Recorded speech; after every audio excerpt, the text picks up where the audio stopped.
आज या निमित्ताने या सभागृहाला आश्वस्त करू इच्छितो, कोणतीही शंका मनात ठेवू नका। जी जी आश्वासनं आम्ही दिलेली आहेत, ज्या ज्या योजना आम्ही सुरू केलेल्या आहेत, एकही योजना आम्ही बंद होऊ देणार नाही। ज्या लाडक्या बहिणींनी महायुतीवर प्रेम दाखवलं,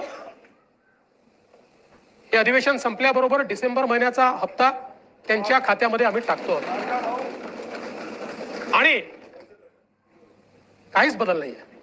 नाना, मी या ठिकाणी स्पष्ट करू इच्छितो, कुठलेही नवीन निकष नाहीत, आता तर सगळ्यांनाच टाकतो, पण ऍपरंटली असं लक्षात येत आहे की काहींनी 4-4 खाती उघडलेली आहेत। जसं समाजामध्ये चांगल्या प्रवृत्ती असतात, त्याच्या काही वाईट प्रवृत्ती असतात।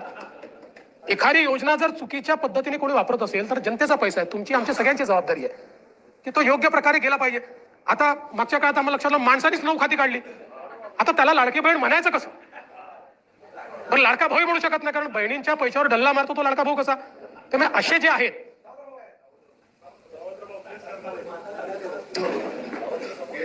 त्यामुळे शेतकऱ्यांच्या संदर्भात आम्ही दिलेली आश्वासनं असतील, युवांच्या संदर्भात दिलेली आश्वासनं असतील, ज्येष्ठांच्या संदर्भात दिलेली आश्वासनं असतील, समाजातल्या वंचितांच्या संदर्भात दिलेली आश्वासनं असतील, ही सर्व आश्वासनं या ठिकाणी आम्ही पूर्ण करणारच आहोत। आमचे मित्र भास्करराव या ठिकाणी नाही,